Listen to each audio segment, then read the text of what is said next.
Hi, welcome sa Will Tyler. Isa po akong tile setter dito sa New Zealand. Sa video ito, ipapakita ko lang kung ano yung itsura ng shower room nila at ano yung system na ginagamit.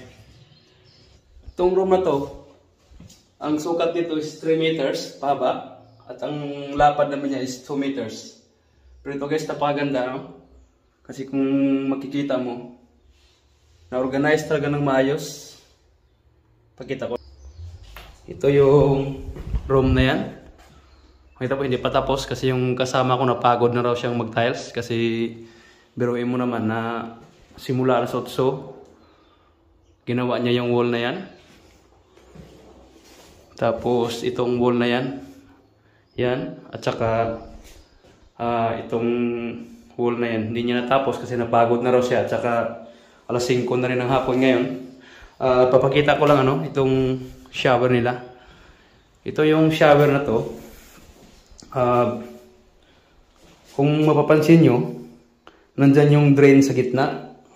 Napakaganda nito mga boss kasi pag naligo ka sa shower, ayan yung shower, dalawang shower yan, magkabilaan. Maligo ka, ang patak ng tubig, diretso talaga dito sa may gitna na yan. Kung saan yung drain na yan. Kasi ang itsura nito is parang imbodo. Sa atin sa Pilipinas, kadalasan yung drain na sa gilid. Kasi kung minsan noon, pag hindi maayos yung slope, nag-stack yung tubig. Ito, wala talagang tubig na may stack dito. Gawa ng parang imbodo nga siya. Tsaka kung napapansin nyo, hinati yung tiles. Kung makita mo yung cut na yan, hinati yan. Tsaka ito, para masunod yung slope, para mabali yung tiles. At saka yung butas na yan, dalawa yung butas na yan, makita mo yan, saka yan. Ito nga palang butas na to. Ito yung lagayan ng mga sabon, soap presses kung tawagin na rito. Lagayan sabon, shampoo. At saka ito yung mixer tap. Dito yung nami-mix yung mainit at saka malamig na tubig, maniligo ka kasi pag winter talagang napakalamig ng tubig ito, kailangan may heater. At saka ito, dalawa yan. Ito naman is yung butas na to. Ito yung butas ng paa. Kung maligo ka, maghugas ka ng paa o kaya magsabon ka ng paa, napakaganda. May dalawa din yan, Kasi nga, yan, magkita dalawa din yan. Kasi nga, dalawa nga rin yung shower dito. Halimbawa, pag naliligo, dyan siya sa kabila. Yung isang asawa mo naman sa kabila. Saka ito yung sukalo. Kung tawagin sa atin, meron siyang step na maliit. Pagka hindi pa naman tapos yung tiling, meron itong salamin, channel na papunta dyan. Yan, patayo, channel. Ganyan. Tsaka, nandito yung inodoro nila. At saka yung laboratory. Maliit lang yung kwarto mga boss, pero talagang organized. Napakaganda. Nandito yung laboratory. Talagang inodoro. Nandyan yung paliguan. At saka nandito naman yung pintuan na yan. Tsaka kung makikita mo mga boss, ito, baka magtataka kayo, hindi yan hollow blocks. Isang G-board lang ito. Gypsum board kung tawagin sa atin. Ito, makita mo, yan. Hindi yan hollow blocks. Ganun lang style na dito, napakasimple lang. Akala natin hindi pwede noon. Nung nasa Pilipinas ba ako, akala ko hindi pwede sa G-board. Dito pala, yan lang ginagamit. Kasi sa atin, kadalasan talagang hollow blocks. Tsaka ito naman, sa loob ng shower, kailangan gamitan ito ng Hardiplex kasi laging nababasa. Kung makikita mo itong green na to, o ano ba ito, parang light green o light blue, waterproof yan mga boss. Tsaka kung mapapansin nyo, ito, baka nagtataka kayo kung ano to. Ito yung bagong system na ginagamit ngayon sa mga tiler. Na napakaganda nito, napakalaking tulong. Kumbaga, ma-minimize natin yung resulte, gawa ng nahihila niya. Kung tawagin yan, itong pula na to, ito yung wedges, at saka yung itong puti na to, ito yung tinatawag na clip, no? Kung tawagin. 1.5 ang ano niya to. May nag-message sa akin doon sa ano, no? Yung sa Facebook page. Nag-message sa akin kung paano daw tingnan kung maganda ba ang gawa ng Tyler. Ito siyempre, sa akin lang, bilang isang tile setter, sa experience ko lang din, unang tingnan dyan, kung talagang, ang pagta-tiles kasi parang relasyon lang yan. Kailangan talaga yung preparasyon na paganda, at saka yung, kumbaga yung pundasyon niya is matibay. Kaya dapat gumamit ng tamang adhesive para sa tiles. Hindi lang kasi basta adhesive ano, merong klaseng yan, yung adhesive na yan. Kasi klase yung adhesive. Merong pang wall, merong pang floor na adhesive. Meron din doon sa shower, tulad ng shower. Kailangan ibang adhesive din yan. Pero sa atin, kadalasan ginagamit simento. Diba? Hindi naman tinanong kasi yun ang nakasanayan sa atin. Pero yun ang tip ko lang kung paano tingnan na maganda ang gawa ng Tyler. Ito, kung ikaw ang homeowners, makikita mo. I-check mo yung gawa ng Tyler, maganda ba? Kasi kung ito, ang pangit tingnan yan. Diba? Kasi board na nga lang yan. Pero pag na-tiles na, diba, kita mo yan, gumanda siya. Ganun yun. Pero hindi lang doon. Hindi porkit na tiles na yan, maganda na yung paggawa niya. Kaya ito yung tip para sa akin sa mga homeowners. Unang-una, pag pumunta ka dyan sa wall, pag kinapa mo siya, pag sumabit, ibig sabihin, resulte yun.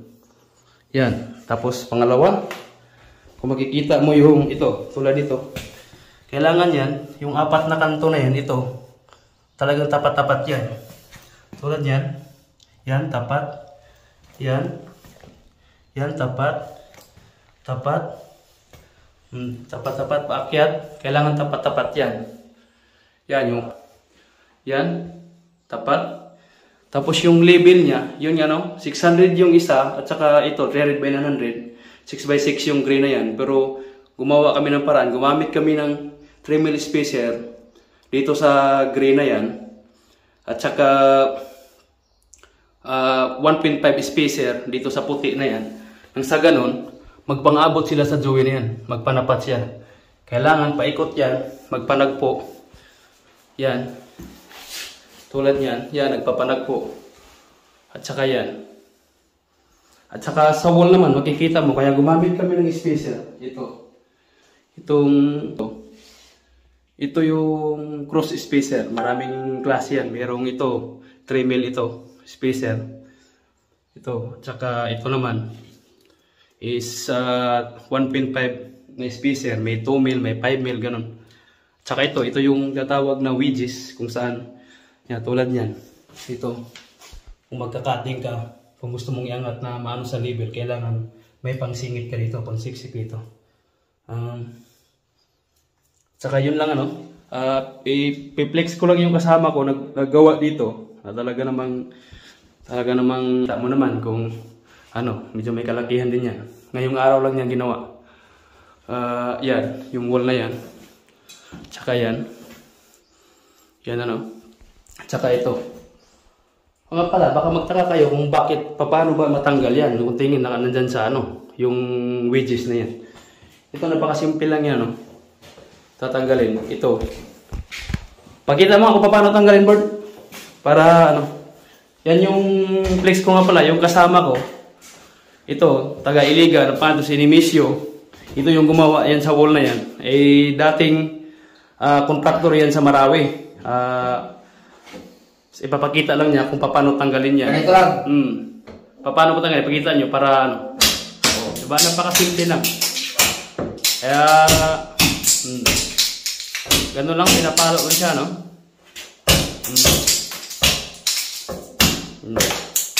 Napakadali. Yan, makikita mo tulad ngayon, malinis na. Makikita mo ngayon yan, para doon sa kumari ko na nagtatanong, kung paano nga ba makita, maganda ba ang gawa ng Tyler. Kasi magpapagawa kasi siya ng bahay. Kaya ito yung sasabi ko. Una, pag makita mo yan na yan, 4 na kanto na yan sa tiles na yan na magpanapat. Ito, napakalapit ng camera. Malapit yan ha, makita mo. Yan, galing sa baba. Yan. Hanggang pataas yan. Puro tapat-tapat yan. Tapat-tapat. Tapos pag binidyo mo yan sa may gilid, talagang wala kang makita ng halos resulte. 'Di ba? Magkakatapat yan. Sa tulong kasi niyan dito, sa clip na to, ma-minimize na yung resulte. At saka para hindi ka maligaw doon sa ito na rin, tulong ng spacer na to. Alam mo... tapat niya ito. Sa yan. Kailangan, kung gumawa ka ng ganitong klaseng shower, kailangan talaga yung abang na PVC mo. Kailangan kung ano yung desire mo, ang gusto mong kalaki na shower, nasa gitna talaga siya. Nang sa ganun, hahatiin mo yung tiles, makikita mo.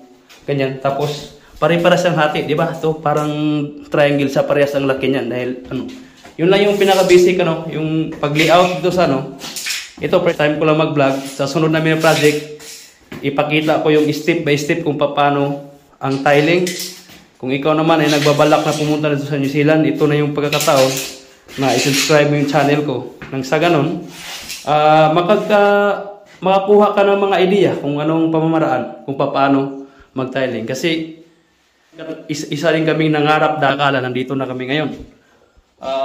Sabihin ko lang kung magkano ang sweldo nito sa isang buwan. Ang sweldo nito sa isang buwan, minsan, depende kung yung pinaka-basic lang. Yung 120,000 na pira sa Pilipinas, talagang yun, lang yun, kumbaga yun ang minimum. Pero kung mag-overtime, maaring lalaki pa, tataas pa ng konti. At saka, ito, yung ginagamit namin ng mga tools, gumamit kami dyan ng 10 mil travel nut, yung kutsara, yan. At saka ito yung tile cutter. Napakaganda nito mga boss kung meron kang ganito. Kung ikaw ay nangungontrata sa Pilipinas, kung meron kang ito. Wala to. Kasi konting lang, yan. At agad, hindi tulad nung grinder na tatagal ka pa. Na magkating dito.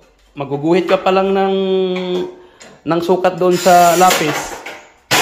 Tumbas na doon sa pagkating, napakabilis. Kaya kung mataka kayo, bakit mabilis lang siyang nagkabit ng ganong kadami? Dahil sa tulong naman dito sa tile cutter na to. Hindi lang yun, meron kami. Yun yung barina namin, na panghalo namin dito. At saka yan, yung grinder. Ito naman, mga boss, ito yung polisher, napaganda nito, gawa ng pagka kinating mo dyan sa tile cutter, tulad nito. Tulad dito, may kunting bungi-bungi, ganon. Diba? May kunting siya, hindi talaga siya para magiging katulad yan ng factory edge, padadaanan natin dito ng polisher. Yung polisher na to, ito yung niya is 100 yung grit niya, yung gaspang niya. Tapos magmumukhang katulad na yan na tsaka ito yung level bar namin. So, ito nga pala, itong puti na to, papakita ito yung ceramic na tiles. Kung makita mo, yun, malambot lang ito. Kahit lang, kung minsan ginagawa niyan, yung talim lang ng barina yung tulisan, pinadaanan, mapuputol lang. Pero ito yung porcelain tiles. Ito yung porcelain tiles, Yan, kung makita nyo. Talagang napaka tigas nito. Pero pagka kinalting yan dito sa tile cutter na to, nakita mo nga boss. Tignan mo naman. Pagka kinating yan, tignan mo kung gano'n lang kasimple. Diba? Katingin mo pa. Sige. Yan. Saglit lang. Nakating pa. Diba napakadali? Kaya napakahalaga yung tile cutter na yan. Kung meron kang ganyan. Diba? Walang hirap-hirap na mag-cutting pa sa blender. Kahit maliit. Kahit maliit. Kaya katingin yan. Hanggang 20 mil kaya niyang katingin. Na hindi siya nababasag, hindi siya nababali. Kaya mga boss, maganda kung ikaw ay nangungontrata ng tiling dyan sa Pilipinas, bumili ka ng ganito. Kasi yung trabaho mong gagawin mo ng 2 araw, kayang-kaya mong gawin lang yun sa 1 araw kung kumpleto ka ng gamit. Tulad ganyan. May mga power tools din kami na So yun lang mga boss kung gusto nyong makakita pa ng mga tips at mga tricks na pamamaraan kung paano mag-tile sa wall o sa floor, subscribe lang yung channel namin. Ito lang yung first video namin. Sa sunod naming mga project, iba-vlog din namin para makita ninyo kung step by step kung paano magkabit ng tiles, kung ano yung mga pamamaraan, ano yung mga ginagamit namin ng materyales, ano yung mga tools na ginagamit namin. So, ngayon, pauwi na rin kami dahil yun nga, ay mag-alas 6 na dito. So, tara boss, kunin tayo. Tapos ang kinaganda lang dito ng mga boss, dahil kung kawaan na makapunta rin kayo dito, lahat ng gamit na yan, yung mga gamit yan, yung mga gamit na yan, supply ng kumpanya nyo yan. Yan, may ilaw, tile cutter, welder. Bigay, bili ng kumpanya para pinapagamit, para mapapadali ang trabaho. Ito, kung makikita nyo. Shadow ko lang. Yan yung ginagawa naming bahay. No? Ang ganda rin dito sa New Zealand mga boss. Winter kasi ngayon, kaya yung katatapos ng winter, kaya itong mga puno na yan, akala mo patayan, buhayan. Pagdating ng summer, sisibol naman ulit yung mga dahon yan. Naglalagas lang siya ng dahon. Uy, may bangka. Yan, yan yung ano. Ito. Di na ila. Pauwi na kami. Wala yan. Yung bahay na yan. Simple lang naman yung mga bahay dito eh. Parang ganyan lang din sa atin. Kadalasan kahoy lang sa dito dahil matibay kasi yung mga kahoy dito. Walang anay dito, walang bukbok. Makikita mo ganyan kasukal. Mga kahoy, mga panggatong yan sa fireplace kung taglamig, magwi-winter. Tsaka kung makita mo masukal na masukal yan, pero walang daga. Yan ang kinaganda dito, hindi nabubuhay yung mga insekto gawa ng sobrang lamig. Ito yung service natin. Sana mga boss, wag kayong tumigil ng mangarap, mag-apply sa ibang bansa na katulad namin dati, na hanggang pangarap lang, nangarap kami na nangarap, pero hindi namin akalan dito na kami ngayon. Yan yung service namin sa kumpanya naman. Pag umuwi kami, pag pumasok yan, ginagamit namin. Ito, bagong bago ito. Yan nga pala yung kumpanya namin, Ambient Styling. Latest ito na high is 2019 18. Ayun na nga boss, yun lang. Maraming salamat.